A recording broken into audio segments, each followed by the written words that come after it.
अस्सलाम वालेकुम वरहमतुल्लाहि वबरकातुहू। अबू दाऊद में एक हदीस आती है जहाँ नबी करीम सल्लल्लाहु अलैहि वसल्लम ने फरमाया कि हर दीन का एक मिजाज होता है और इस्लाम का मिजाज हया है। इस्लाम में हया की बात सुनकर आम तौर पर पहली चीज़ हमारे जहनों में क्या आती है? या अल्लाह, बुर्के की बात फिर आ गई। यस, हया encompasses that and much more। आपने अक्सर रोशनी की किरण तो देखी होगी, किस रंग की होती है? सफ़ेद।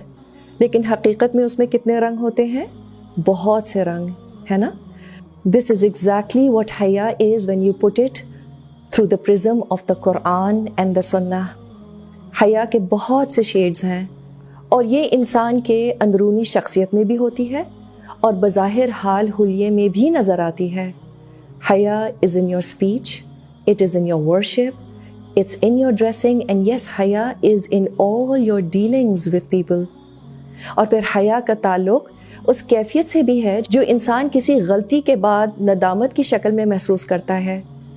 क्या आपके साथ ये कभी हुआ है कि कुछ बोलकर या कुछ करके ख्याल आया हो, उफ मुझे ये नहीं कहना चाहिए था? You get a prick in your conscience and that prick of the conscience makes you say I should not have done that। जब हम अपनी गलती को दूसरों से छुपाते हैं तो अक्सर ये हया की वजह से ही करते हैं और कभी कभी तो बहुत ही अजीब और नापाक ख्यालात भी हमें आते हैं और हम बिल्कुल नहीं चाहते कि वो किसी भी दूसरे शख्स को मालूम हो। ये हया ही तो है। लेकिन अगर इंसान में हया ख़त्म हो जाए तो फिर कोई फ़र्क नहीं पड़ता कि दूसरों के सामने क्या एक्सपोज हो रहा है और क्या नहीं, चाहे जिस्म हो या कोई गंदी सोच हो। It really doesn't matter। हया एक सर्किट ब्रेकर की तरह है अल्लाह की तरफ से। सर्किट ब्रेकर क्या करता है? जब बिजली की सर्ज होती है, वोल्टेज एकदम से ज़्यादा बढ़ जाता है तो ये सर्किट ब्रेकर अप्लायंसेस को जलने से बचा लेता है। तो हया हमें ऐसे बहुत से अमाल से बचा लेती है जो हमें आखिरत में जला सकते हैं। So हया protects each and every action of ours। तो ये एक one dimensional simple straight forward concept नहीं है। It affects each and every area of our lives. लेकिन अफसोस की बात है कि हमारा ये मॉडर्न इम्पोर्टेड कल्चर इस कुदरती इन बिल्ट हया को सप्रेस करने की कोशिश करता है and it's happening all around us. We are being socialised into suppressing our हया। हमसे एक्सपेक्ट किया जाता है कि कुछ अपने एटीट्यूड में ब्रैश, कुछ कॉन्फिडेंट हो। You have to be a little out there. In short you have to have a little less हया, अ लिटिल लेस मॉडेस्टी, और उसको हमने कॉन्फिडेंस का नाम दे दिया। अगर कोई शख्स कम गो हो या कोई लड़की मर्दों से बेजा बात करना अवॉइड करती हो तो हम कहते हैं what is the matter with her, such anti social behaviour. अगर कोई लड़की अपने शौहर से दूसरों के सामने बेजा रोमांटिक होने से गुरेज करती है तो हम कहते हैं कम ऑन, यू मैरिड ना हो, अब कैसी शर्म। फितरतन हमें कभी अच्छा लग सकता है कि अगर हमारे माँ बाप हमारे सामने यूँ बिहेव करें तो वो भी तो शादीशुदा हैं। वी से एव, क्यों अच्छा नहीं लगता?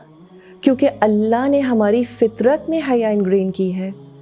हम वैसे इतने इन्फ्लुएंस्ड हो चुके हैं कि हर चीज़ को इस्लामाइज करने की कोशिश करते हैं, कोट अनकोट दीन दुनिया साथ लेकर चलने की कोशिश करते हैं और इस डेस्परेट अटेम्प्ट में हम कभी कभी अपने दीन के मिजाज पर कॉम्प्रोमाइज़ कर जाते हैं।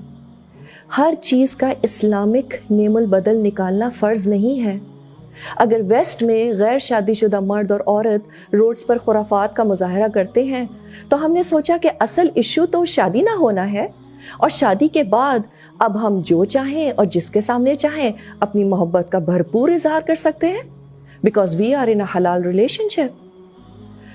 फिर हया के बारे में एक और गलत फहमी ये है कि ये सिर्फ औरतों के लिए है। ये जो वर्ड है मॉडेस्टी, कभी गूगल सर्च करके देखिएगा, एक भी मर्द का इमेज आपको नहीं मिलेगा। इन इस्लाम हया is a characteristic that is highly valued in both men and women. नबी करीम सल्लल्लाहु अलैहि वसल्लम उस्मान रदियल्लाहु अन्हु की हया का जिक्र किया करते थे और जी हाँ, हया का ताल्लुक बिल्कुल आपके ड्रेस कोड से भी है। Please remember that your faith, Your iman and your haya should manifest. If that isn't happening, then there is something seriously wrong. If there is haya inside, it will show on the outside. تو اگر آپ کا حال حلیہ مسلمانوں والا نہیں ہے تو یہ حیا کی شدید کمی کا اظہار ہے. A very serious lack of haya. And there is no other words to explain this. It may sound very direct, but that is how it is. Haya in the inside will manifest itself on the outside. It's not possible that it doesn't. اچھا, کیا ہمیں اپنا ایمان کا level رمضان میں بہتر محسوس ہو رہا ہے؟ What is the reason for the sudden boost in ایمان؟ پورا ماحول کنڈیوسو ہے الحمدللہ. Good stuff is happening all around us. نیکی کی طرف دل زیادہ مائل ہوتا ہے اور انسان نیکیاں کرتا بھی زیادہ ہے. تو ہمارے اعمال ہمیں ضرور بتاتے ہیں کہ دل میں ایمان بڑھ رہا ہے کہ نہیں.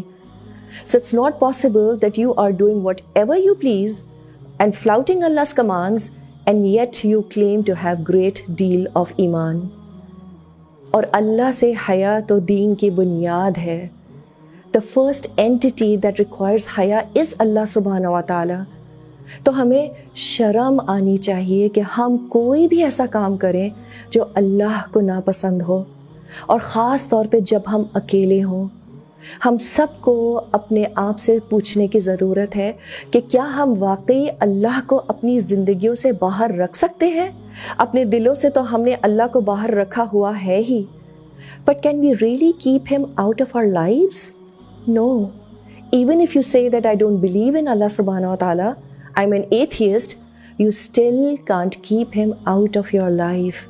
So Allah subhanahu wa ta'ala has the right that we show him haya.